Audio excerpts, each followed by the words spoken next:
The polished mahogany table felt like a vast, empty battlefield between them. For their 10th anniversary, Chloe had chosen Aria, a restaurant so exclusive it didn't have a sign, only a reputation whispered among the city's elite. It was a place designed to make people feel either powerful or insignificant. For years, Ethan had been made to feel the latter. He looked across at his wife, a woman who seemed sculpted from moonlight in disdain. The light from the single, low-hanging lamp caught the diamonds at her ears, a gift from him on their 5th anniversary, a time when he still believed their foundation was rock, not sand. She hadn't worn them in years, but tonight they were part of the performance. Everything was part of the performance. Chloe placed her wineglass down with a delicate final click. The sound cut through the hushed murmur of the restaurant. "Ethan," she began, her voice smooth and rehearsed, the same tone she used when addressing the board of her father's company. It was a voice that brokered deals and dismissed inferiors. For the past few years, he had been treated as both. "I think you know this hasn't been working for a long time." Ethan said nothing. He simply watched her, his gaze steady, his hands resting in his lap. Inside, his heart was a cold, still stone in a river that had long since run dry. He had felt every shift in the current, every slow erosion of the riverbanks. He knew this moment was coming with the same certainty that a mariner knows the tide. From the expensive leather satchel at her side, a bag he'd once bought her after a particularly brutal dressing down from her father, she produced a sleek, dark blue leather portfolio. It was the kind reserved for contracts that build or break empires. She slid it across the mahogany expanse. It stopped inches from his bread plate. "These are divorce papers," she said, the words unadorned, clinical. "My lawyer has drawn them up. The terms are generous, more than generous considering." The considering hung in the air, thick with a decade of unspoken condescension. Considering his stagnant career as a mid-level financial analyst, considering his quiet, unassuming nature that she had once called calm and now labeled lethargic, considering his refusal to play the sycophantic games required to climb the ladder at her father's corporation. "I've met someone, Ethan," she continued, a flicker of something that might have been guilt, but looked more like impatience. "His name is Julian. You've met him. He understands my world. He's a part of it." He remembered Julian, a man whose teeth were too white, whose suit was too shiny, whose ambition was a greasy film that coated every word he spoke. He remembered the way Julian had looked at him, a brief, dismissive glance that had sized him up and found him wanting. The way Chloe had preened under that man's attention. "This is our anniversary, Chloe," Ethan said, his voice quiet, almost conversational. It was not the reaction she had expected. She had braced for anger, for pleading, for the messy, inconvenient emotions of a broken man. The absence of them was unnerving. "I know that timing is cruel," she conceded, though her tone suggested it was merely inefficient. "But I can't waste any more time. I'm 35. I want to build a life, a real life, with a partner who is my equal. Dad is ready to hand over the reins of the company, and I need someone by my side who can help me carry that, not someone I have to carry." The insult was meant to be the final, crushing blow, the culmination of 1,000 smaller cuts. The time her father, Marcus Thorne, had laughed at his 5-year-old sedan. The time her mother had suggested he take a course on executive presence. The countless dinner parties where he was introduced with a faint, apologetic air, as if he were a charming but ultimately disappointing pet project. He looked at the portfolio, then he looked at her. The woman he had loved, the woman who had promised to be his partner in all things, was now just another antagonist in a long, tiring story.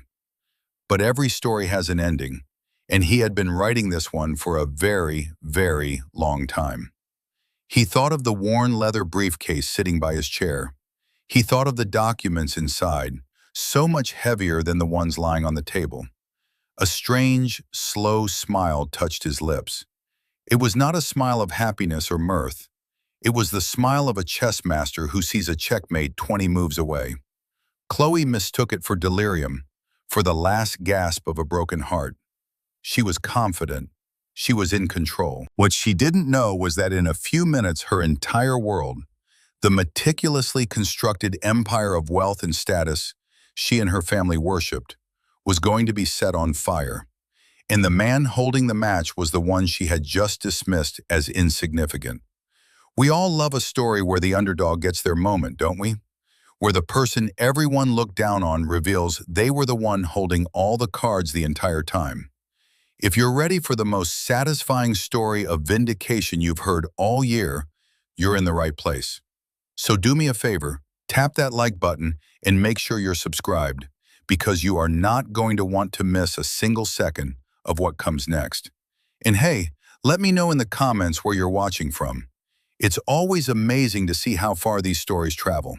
Now let's get back to that dinner table and watch the fireworks begin. To understand the profound, seismic shift that was about to occur, one had to understand the foundation upon which their marriage had been built.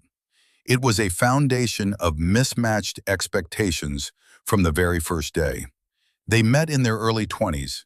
Ethan was a brilliant, if reserved, analyst at a boutique investment firm, known for his almost preternatural ability to see patterns others missed. He didn't speak often in meetings, but when he did, the senior partners listened. Chloe, fresh from her MBA, was working a PR rotation at the same company. She was dazzling, a whirlwind of charisma and sharp laughter. She was drawn to his quiet strength, a welcome anchor in the turbulent sea of her own ambition. He was drawn to her light, the way she could fill a room with energy just by walking into it. For a brief, shining period, their differences were complementary. He grounded her. She helped him open up. But then she brought him home. The Thorne family home was less a house and more a monument to dynastic wealth. It was a sprawling stone mansion in the oldest, most moneyed part of the city. Her father, Marcus Thorne, was the patriarch of this dynasty, a man who had inherited a successful manufacturing company, Thorne Industries, and expanded it aggressively. Marcus was a man who measured the world in dollars and cents, and people by their net worth and their utility to him. The first dinner was a trial. Ethan, dressed in a simple but well-tailored suit, felt like a specimen under a microscope. Marcus circled him conversationally, probing and prodding. "So, Ethan," Marcus had boomed, swirling a brandy that cost more than Ethan's monthly grocery bill. "Chloe tells me you're a numbers guy.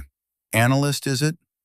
"Yes, sir, at Sterling Coal," Ethan replied calmly. Marcus grunted. "Sterling Coal, decent little firm, boutique stuff. Ever think about playing in the big leagues? Real capital, real power." The implication was clear. What Ethan did was child's play. "I'm enjoying where I am," Ethan said. "I'm learning a great deal." "Learning is fine for your 20s, Marcus had said, waving a dismissive hand. "But a man needs ambition. He needs to want to build something, to conquer. You don't get a seat at the table by being polite, son. You take it." Ethan had glanced at Chloe, hoping for a lifeline, a small gesture of solidarity. Instead, she gave a nervous little laugh. "Oh, Dad, don't scare him off. Ethan's just more methodical." The word methodical was meant to be a defense, but it landed like a condemnation. It was the first time she had failed to stand with him, choosing instead to placate her father. It was a tiny crack, almost invisible, but Ethan felt it. The narrator of his own life, he made a mental note. The first betrayal is always the smallest. He saw in that moment that to Marcus Thorne, he would never be a son-in-law. He would be a line item on a balance sheet, and one that was underperforming. They married a year later. Ethan had just received a significant promotion and a bonus that could have served as a down payment on a house in any other city. He used it to buy the engagement ring Chloe had pointed out, a flawless diamond that cost a small fortune. He thought the gesture might prove his worth. To Marcus, it was just proof that he could be useful for a time. At the wedding, Marcus's toast was a masterclass in veiled insults. He spoke glowingly of Chloe, of her brilliant future at the head of his company. He mentioned Ethan almost as an afterthought. "And we're pleased to welcome Ethan to the family," he'd said, raising his glass. "A good, stable young man. Every empire needs a steady hand somewhere in the background." The guests, all members of the Thorns' elite circle, had chuckled politely. Ethan, standing next to his new bride, had smiled, but his eyes were cold. He understood. He was being cast as a supporting character in his own life. That night, as Chloe slept, he lay awake, staring at the ceiling of their five-star hotel suite, a suite paid for by her father.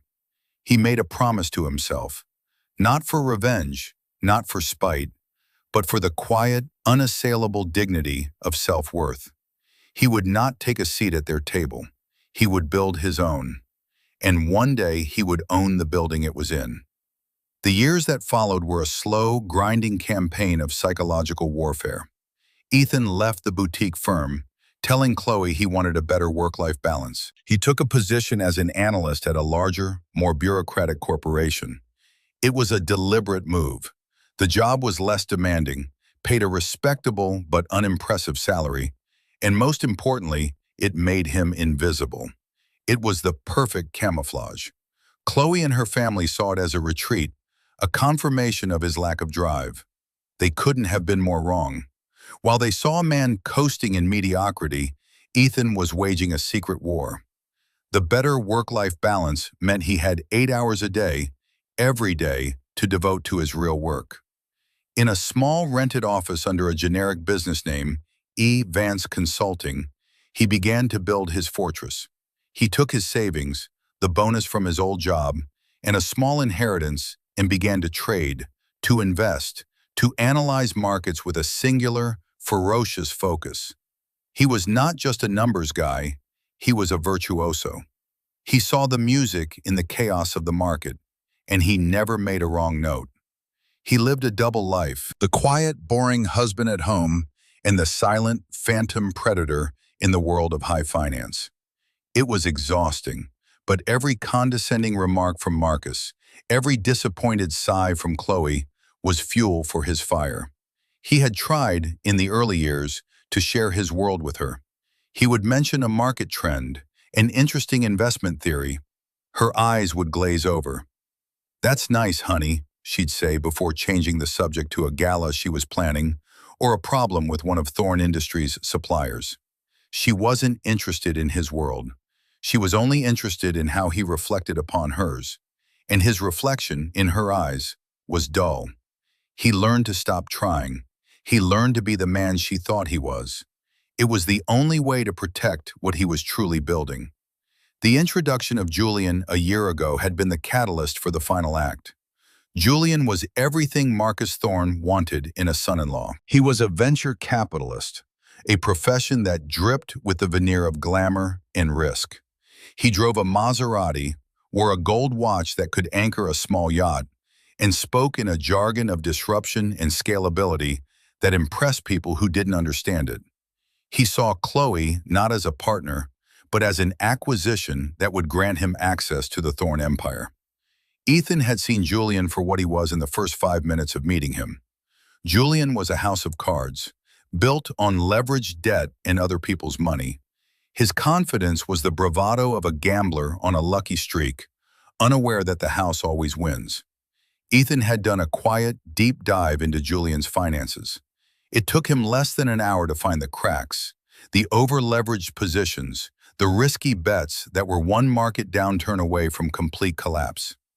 Julian wasn't a shark, he was a pilot fish, looking for a bigger shark to swim with. The day Ethan came home from his boring job to find Julian in his living room, pouring himself a glass of Ethan's best scotch, was the day he knew the end was near. Julian had his jacket off, his feet on the ottoman, a picture of smug entitlement.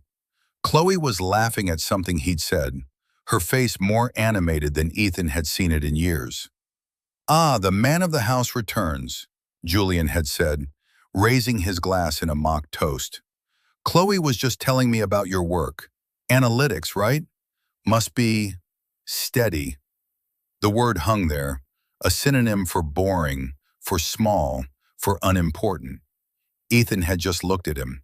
He didn't offer a defense. He didn't need to. He simply nodded.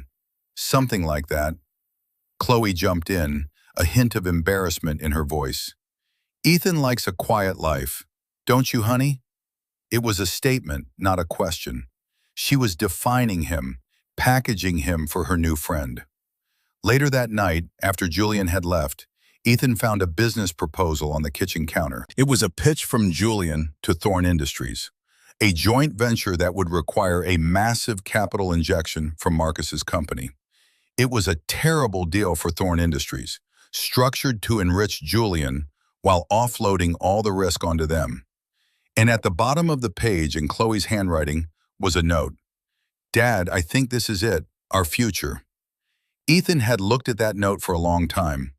He felt a profound sadness, a grief for the marriage that was now well and truly dead. He walked into his study and opened his laptop. He brought up the portfolio of Ethelgard Capital, the firm he had secretly built from scratch.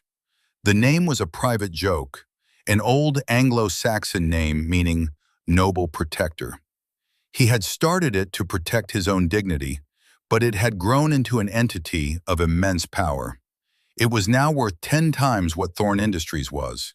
He looked at the numbers on the screen, the dizzying array of assets and holdings. It was a fortress of his own making, silent, invisible, and impregnable. He began to draft a new file. It was a plan not for attack, but for a controlled demolition. He would let them push him, let them corner him, let them believe they were winning, and then he would simply show them the truth. He picked up his worn leather briefcase from the floor beside his desk. It felt heavy, not with files, but with fate. The weeks leading up to their anniversary were a masterclass in cruelty, executed with the polite, sterile precision of a surgeon. Chloe had moved into the guest room, announcing it one evening with the casual air of someone changing a dinner reservation. I just think we need some space to think, Ethan. It's for the best. He knew it wasn't about thinking. It was about disentangling her life from his with the least amount of fuss. Julian's car was now a frequent sight in their driveway, often there when Ethan arrived home from work. He never stayed late, but his presence lingered, a cheap, cloying cologne that clung to the furniture. Chloe and he existed as ghosts in their own home, communicating through brief, functional exchanges. I'll be late tonight, board dinner. I've paid the electricity bill. There was no anger, no shouting. The war was cold, and he was the only one who knew the true stakes. During this time, Ethan was not idle. He was finalizing his strategy. He met daily with David Chen, his lawyer and the only other person who knew the full extent of his double life. David, a shrewd, razor-sharp attorney who had helped Ethan structure Ethelgard Capital from the beginning, was initially baffled by Ethan's patience. "Why are you letting them do this, Ethan?" David had asked, sitting across from him in the Spartan, anonymous office they use as their headquarters. "We could have shut this down months ago. One phone call to Marcus Thorn and this whole charade would be over." Ethan had looked out the window at the sprawling city below. "Because they need to see it through to the end, David. They need to play their hand. They need to believe they are in complete control. It's not enough to win. They have to understand, fundamentally, why they lost. It's about character, not just capital." David had shaken his head, a small smile on his face. "You're either a saint or the most ruthless man I've ever met." "Maybe a little of both," Ethan had replied. The final humiliation came 2 days before their anniversary. Ethan's phone rang. It was Marcus Thorn. He hadn't spoken to his father-in-law directly in months. "Ethan," Marcus's voice was gruff, impatient. "I'm not going to beat around the bush. Chloe is going to be leaving you. I've advised her that this is the best course of action. She has a destiny to fulfill with the company and, well, you're not part of that picture. I trust you'll do the right thing." "The right thing?" Ethan asked, his voice betraying no emotion. "Don't make it messy," Marcus snapped. Don't try to drag this through the mud. Chloe is prepared to be very fair in the settlement. Take the deal, sign the papers, and move on. It's the most dignified exit you're going to get. A dignified exit, as if he were a disgraced employee being quietly fired. The arrogance was breathtaking. Marcus didn't even consider that Ethan might have his own thoughts, his own power. To Marcus, he was a minor inconvenience to be managed. "I'll give your advice the consideration it deserves, Marcus," Ethan said, and hung up the phone. He sat in silence for a moment. He felt a strange sense of peace. The final piece was in place. They had revealed their entire strategy, their whole character. They saw him as nothing, a non-entity to be swept aside. The dramatic irony was so thick he could taste it. He was about to become the single most significant person in their lives, the arbiter of their entire future, and they were lecturing him on dignity. That evening, Chloe approached him. "Ethan, for our anniversary, I've booked a table at Aria. For Friday night, I think we should talk." He knew exactly what the talk would be. She was staging the final scene in a location that reflected her values, a place of power, of status, of public display. She wanted to deliver the news in a setting that would reinforce her new station in life and his lack of one. "Of course, Chloe," he said, looking up from the newspaper he wasn't reading. "That sounds fine." She seemed relieved by his easy compliance. It was all going according to her plan. He watched her walk away, a woman marching confidently towards the edge of a cliff, utterly convinced it was the path to a higher peak. He felt a pang of pity, not for her, but for the man he had been, the man who had loved her enough to believe she would one day see him for who he truly was. That man was long gone. In his place was someone else, someone patient, someone prepared, someone who understood that sometimes the only way to protect what is noble is to be utterly, devastatingly strategic. And so he found himself at Aria, the battlefield chosen by his enemy. The air hummed with the low frequency of money and power. The light was dim, designed for intimacy and secrets. He let Chloe lead the conversation, a slow, meandering preamble about their past, full of carefully chosen memories that painted their history as a gentle, inevitable drifting apart, rather than a slow, deliberate campaign of disrespect on her part. He listened, nodding occasionally, his face a mask of placid neutrality. He allowed the silence to stretch after she finished her speech and slid the blue portfolio across the table. He let her watch him, let her wonder.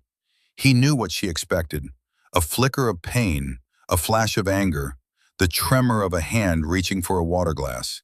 He gave her none of it. His internal world was a sphere of perfect calm, the quiet before the storm. He thought of the list of grievances not as an indictment, but as a diagnosis, the casual dismissal of his opinions, the subtle mockery of his car, his clothes, his job, the way she had sided with her father in every conflict, large or small, the way she had allowed Julian to disrespect him in his own home. These were not emotional wounds to be lamented. They were data points, evidence in a case that had already been decided. He was not a victim seeking pity. He was a judge about to deliver a verdict. Chloe was growing restless under his silent gaze. The power dynamic was already beginning to feel wrong. She had anticipated a messy, emotional scene, one in which she would be forced to be the strong, resolute one. This quiet, unnerving calm was not on the script. "Ethan, did you hear me?" she prompted, her voice a little sharper than before. "I said the terms are generous." He finally moved. He blinked slowly, as if coming out of a long thought.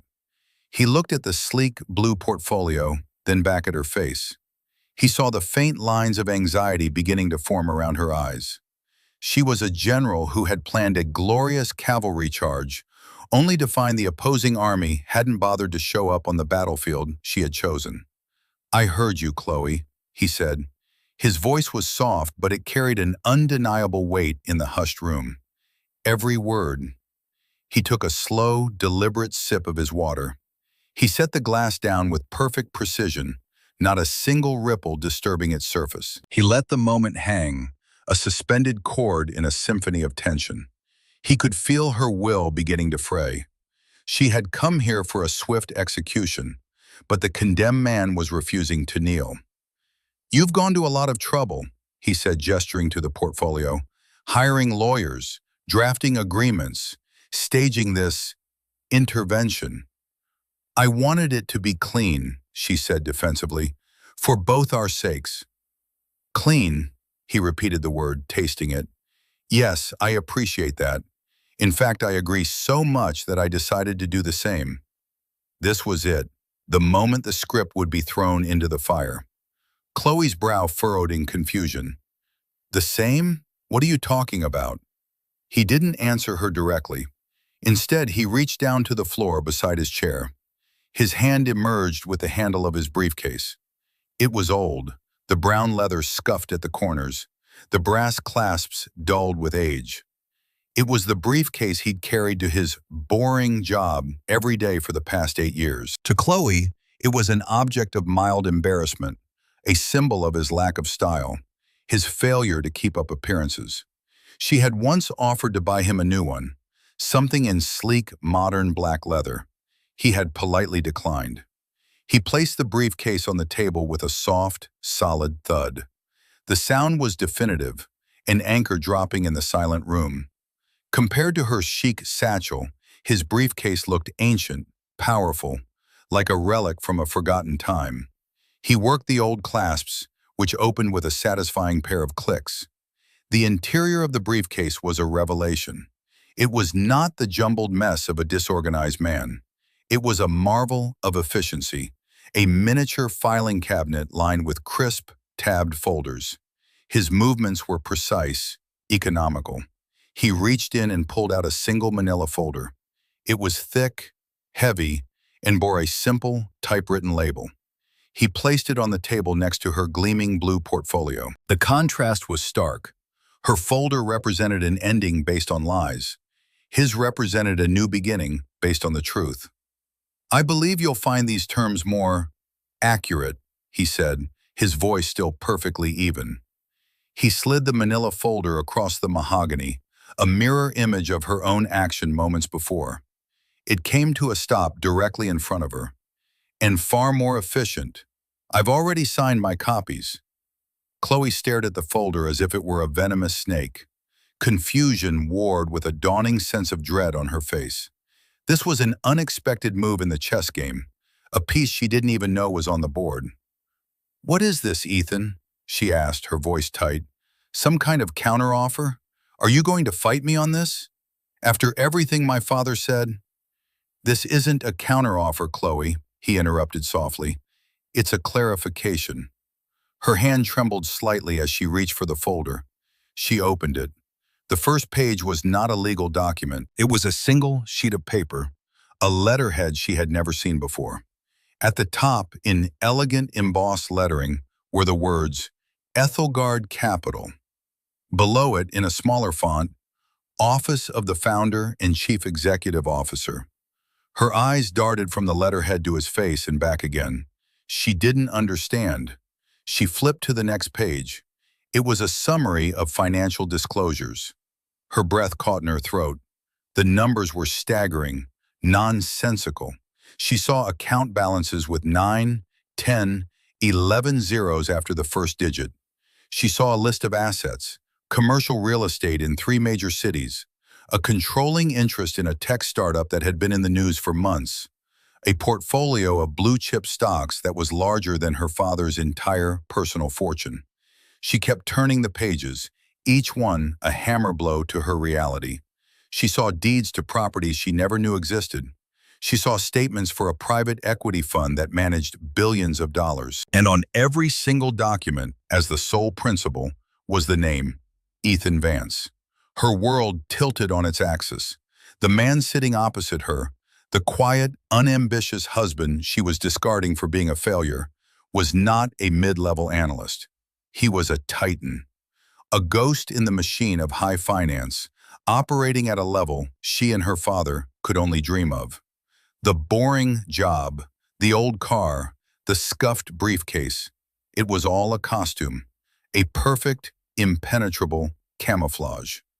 I, I don't understand, she stammered, her voice barely a whisper. The carefully constructed facade of the powerful executive was crumbling, revealing the frightened, confused woman beneath. What is Ethelgard Capital? It's my company, Ethan said simply.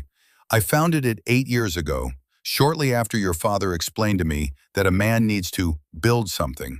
I decided to take his advice. The color drained completely from her face. She looked down at the papers again, her mind frantically trying to process the implications. The divorce papers he had prepared were in the folder too. She found the section on asset division. It was meticulously detailed, citing the prenuptial agreement they had both signed, an agreement her father's lawyers had insisted upon to protect the Thorne family assets. The irony was a physical blow. The prenup, designed to protect her from a gold digger, was now protecting him from her. It clearly stated that any business assets created and managed solely by one party would remain that party's sole property. At the time, they had all assumed that would only ever apply to her and Thorne Industries. The settlement he offered was not cruel. It was coldly, brutally fair. He was giving her the house, which he had paid for in cash, a fact he now realized she never knew, and a lump sum that would allow her to live comfortably, but not lavishly, for the rest of her life. It was a severance package. It was a dismissal. It was nothing. Compared to the wealth detailed in the preceding pages, it was less than a rounding error. It was a clear, unequivocal statement. Your part in my life is over. Here is your final payment. But how? She whispered, looking up at him, her eyes wide with disbelief and a terrifying, dawning comprehension. Your job. My job provided me with an excellent alibi, he said, his voice calm, instructive, like a professor explaining a complex theorem. It gave me the time and the anonymity I needed.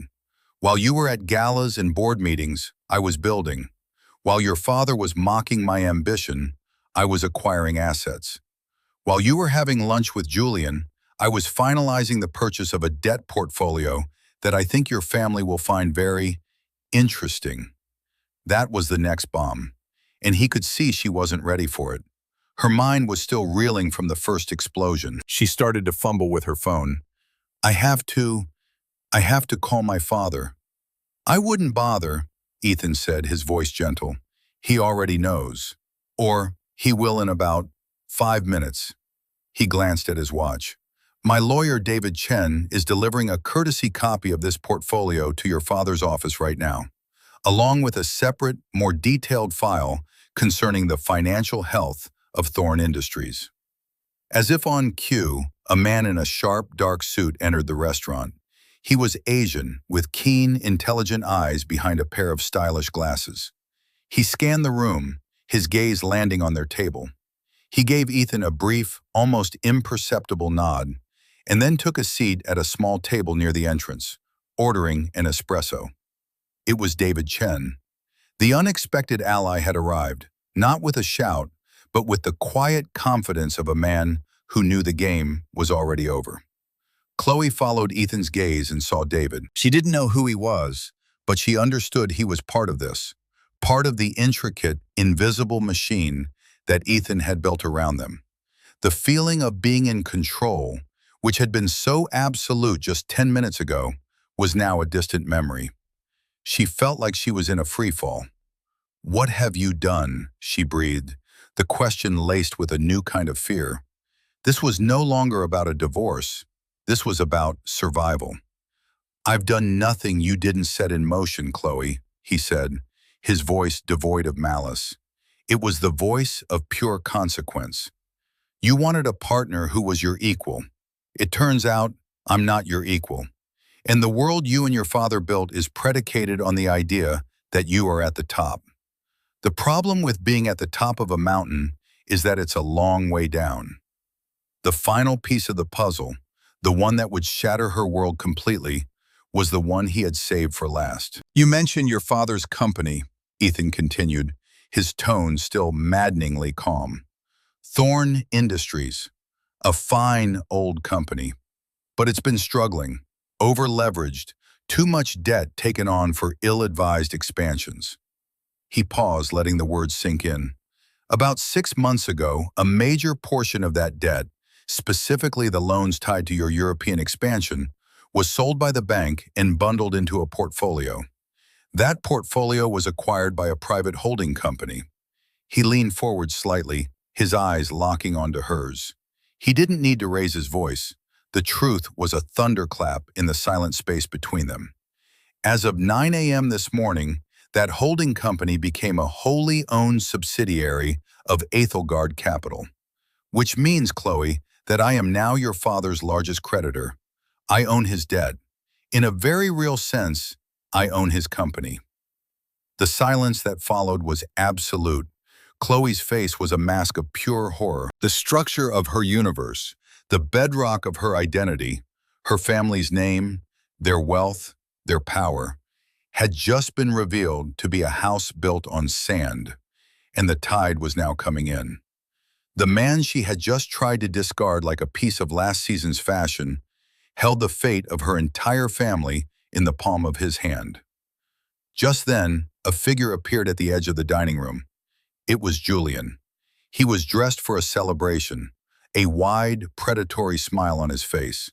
He saw Chloe and started towards their table, ready to play the part of the conquering hero arriving to claim his prize.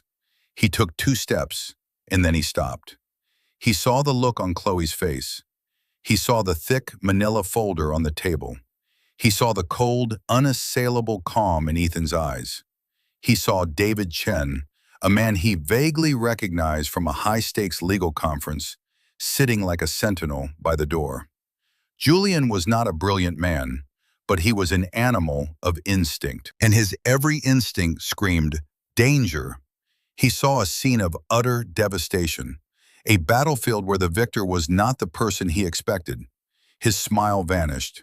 He gave a slight, panicked shake of his head, as if to say, "Not me, not involved." And then, with a speed that was almost comical, he turned and practically fled from the restaurant. The catalyst, the symbol of her new life, had just abandoned her at the first sign of real trouble. Chloe watched him go, but it barely registered. Her focus was entirely on Ethan, the quiet man, the boring man, the failure. He now held all the power. The reversal of fortune was not just complete, it was absolute. "Why?" she finally managed to choke out, the word a ragged plea. "Why would you do this?" Ethan looked at her, and for the first time he allowed a flicker of his own long-buried pain to show in his eyes. "You're asking the wrong question, Chloe," he said softly. "You should be asking why you and your father made it so necessary." The days that followed were a blur of controlled chaos for the Thorne family and a period of quiet, methodical transition for Ethan. The news he had delivered at the restaurant spread like a shockwave. Marcus Thorne, upon receiving the portfolio from David Chen, had reportedly flown into a rage, shouting and making threats. The rage lasted for exactly as long as it took his lawyers to read the documents and explain the reality of his situation. The rage then curdled into pure, unadulterated terror. Thorne Industries was not just in debt to Ethan, it was fundamentally at his mercy. Ethan, through Ethelgard Capital, had the legal right to call in the loans, an action that would trigger covenants with other lenders and force the company into immediate bankruptcy. The empire Marcus had spent his life fortifying was, it turned out, a hollow fortress. Marcus's phone calls started the next morning. Ethan let them go to voicemail. The messages began as blustering demands, then shifted to strained offers of negotiation, and finally devolved into desperate, pleading messages. "Ethan, son, call me. We can work this out. There's been a misunderstanding, a terrible misunderstanding." The use of the word son was particularly galling. Chloe, meanwhile, was adrift in the wreckage of her life. She had returned to their house, his house, she now realized, to find it eerily silent. Ethan's belongings were gone. Not just his clothes and personal effects, but everything he had ever brought into the marriage. The bookshelf he had built, the paintings he had bought, the old armchair he used to read in. They were all gone. The house felt like a museum of a life that had never truly existed. She wandered through the rooms, touching the empty spaces where his things used to be, the scale of her miscalculation crashing down on her in wave after wave. Julian had disappeared. He didn't answer her calls or texts. She later heard through a mutual acquaintance that he had abruptly left the country, claiming a sudden business opportunity in Dubai. He had seen the iceberg, and he had scrambled for the first lifeboat, leaving her to go down with the ship. After 3 days of silence, Chloe drove to the generic downtown office building that housed Evans Consulting. She didn't know where else to go. She found the name on the directory, a single, unassuming line among dozens of others. She took the elevator to the 14th floor. The door was simple, frosted glass with the same plain lettering. She pushed it open. The reception area was empty. It was a shell, a front. But from an office in the back, she heard voices. She followed the sound and found Ethan and David Chen standing over a large table covered in architectural blueprints. Ethan looked up as she entered. He was not surprised to see her. He simply nodded a greeting. Chloe. The sight of him here, in this shabby, temporary-looking office, was jarringly inconsistent with the godlike financial power he now wielded. It was another layer of his camouflage. "We need to talk," she said, her voice strained. David Chen gathered some papers. "I'll give you two some space," he said, giving Ethan a supportive look before quietly exiting the room. Chloe looked at Ethan, the man who was still technically her husband. She tried to find a trace of the man she thought she knew, the passive, gentle figure she had so easily dismissed. He was gone. In his place was this calm, resolute stranger who held her entire world in his hands. She tried tears first. "Ethan, I am so sorry," she began, her voice cracking. "I was a fool. I was blind. I let the pressure. I never should have." He listened patiently, his expression unreadable. He let her speak, let the apologies and excuses pour out. When she finally ran out of words, there was a long silence. Then he spoke. And his voice was not angry. It was quiet, analytical, and devastatingly precise. This was the moral mirror, the moment he would force her to look at her own reflection. "Do you remember our 3rd anniversary?" he asked. The question caught her off guard. "What?" "Our 3rd anniversary," he repeated. "I had just lost a small amount of money on a personal investment, a few $1,000s. Your father found out and spent the entire anniversary dinner lecturing me on being a hobbyist and not a professional. He called me a gambler. You sat there and said nothing. You just stared at your plate." He paused. "Do you remember the party for my 30th birthday? I wanted to have a few friends over for a barbecue. You insisted on a catered affair at your parents' club because, you said, we have a certain image to maintain. None of my friends came. They knew they wouldn't be welcome." He continued, his voice a steady, relentless rhythm, cataloging the slights, the humiliations, the 1,000 small cuts that had bled their marriage dry. This was the list of grievances delivered not with heat, but with the cold, hard finality of a historical record. "Do you remember when Julian put his feet up on our coffee table and you laughed? In our home. My home. I remember when you handed me divorce papers on our 10th anniversary, telling me I wasn't your equal, that you had to carry me," he said, his gaze unwavering. "I remember every word, Chloe. These weren't misunderstandings. They were choices. Your choices. Your father's choices. You built a world where my value was determined only by how well I fit into your narrative. You never once stopped to consider that I might be writing my own story." Her tears had stopped. She was staring at him, seeing the truth of his words reflected in the unflinching clarity of his eyes. There was no defense. He was simply stating facts. "This," he said, gesturing around the shabby office. "This isn't about revenge. I don't have time for revenge. Revenge is a small, petty emotion. This is about consequence. You and your father built your lives on a foundation of arrogance and disrespect. You believed your wealth made you invincible, and your status made you right. You were wrong. This is the bill. Come due." She finally understood. This wasn't a negotiation. It was a sentencing. "What do you want?" she whispered. "What are you going to do to us?" "To you?" he said. "I'm going to give you a choice. You can sign the papers I gave you. You'll have the house and the settlement. It's enough to live on, to start over, to build a life based on something real, something you earn yourself. Or you can fight me.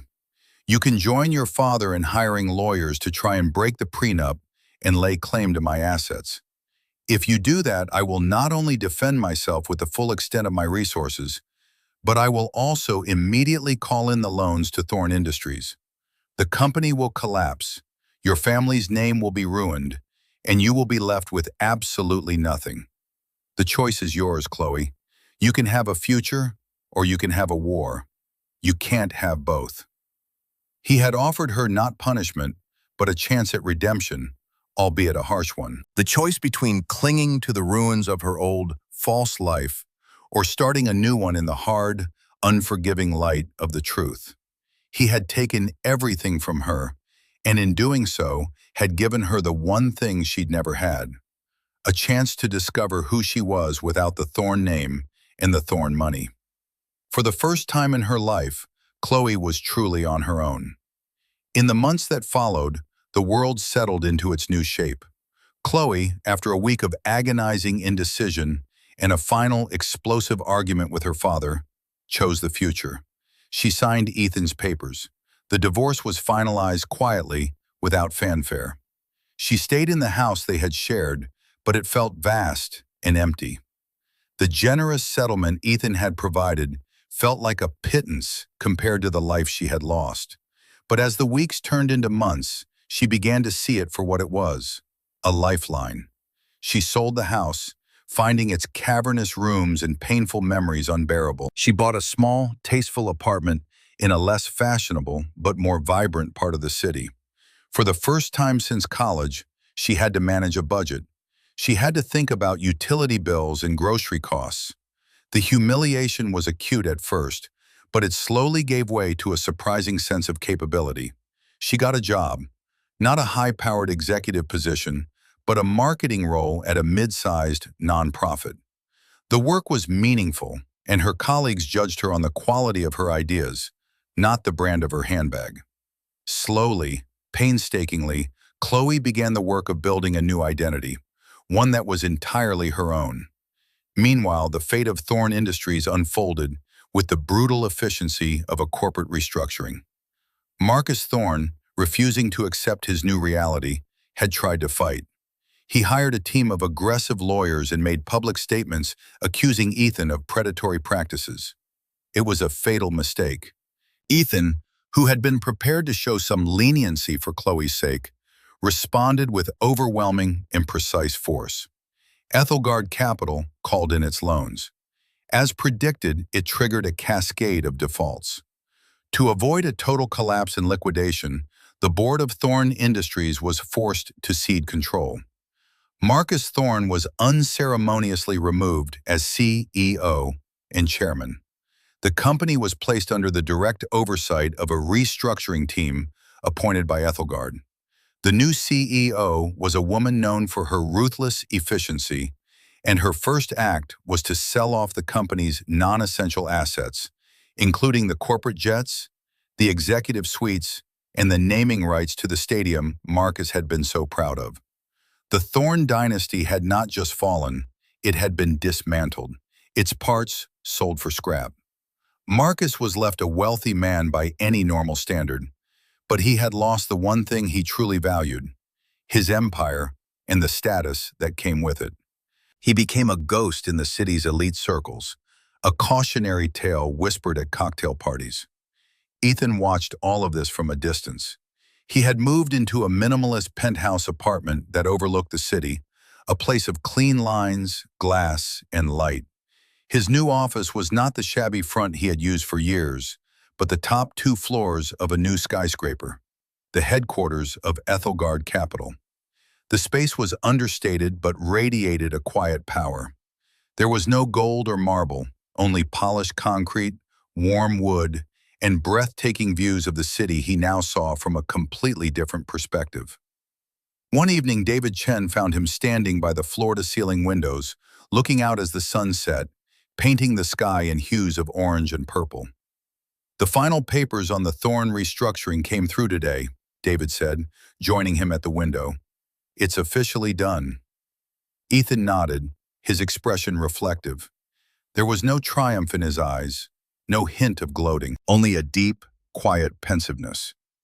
"You were right," David said, breaking the silence. "It wasn't about the money. You could have just walked away a rich man and left them to their own devices. You forced them to confront themselves." "Arrogance is a disease of the spirit, David," Ethan said softly, his gaze fixed on the horizon. "Sometimes the only cure is a painful surgery." Marcus built a kingdom on the idea that people were either assets or liabilities. He taught his daughter the same calculus.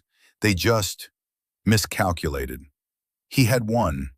By every conceivable metric, he had achieved a total victory. He had protected his dignity, secured his future, and delivered a form of perfect, poetic justice. But he felt no joy in their downfall, only a profound sense of closure, the feeling of a long, heavy chapter finally coming to an end. He had not destroyed them for pleasure, but had simply held up a mirror, and they had been shattered by their own reflection. His victory was not in their defeat, but in his own steadfastness. He had endured years of disrespect without losing his own. He had accumulated immense power without becoming corrupt. He had faced betrayal without becoming bitter.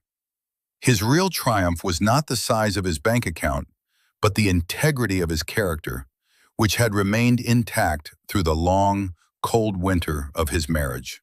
The city lights began to twinkle on below, a constellation of 1,000,000 different lives, 1,000,000 different stories. His was just one of them. A story about a quiet man who built a fortress, not of stone, but of patience. A man who understood that true strength isn't about how loudly you shout, but how long you can endure the silence. He had been underestimated, and that had been his greatest weapon. Now the war was over. It was time to build something new, not an empire of money, but a life of purpose. And for the first time in a very long time, he felt a sense of hope, as clear and boundless as the evening sky. And so a chapter closes, and a new one begins. What an incredible journey of patience, strategy, and ultimate vindication. It really goes to show that a person's true worth isn't in their title or their bank account, but in their character and integrity. The loudest person in the room is rarely the most powerful. What did you think of Ethan's strategy? Was it pure genius, or was it a cold, calculated revenge? I'd love to hear your thoughts on this in the comments below. It's always fascinating to see the different perspectives on stories like this. Thank you so much for joining me for this story. If you felt that powerful sense of satisfaction at the end, hit that like button to let me know. And if you haven't already, please consider subscribing to the channel so you don't miss the next story.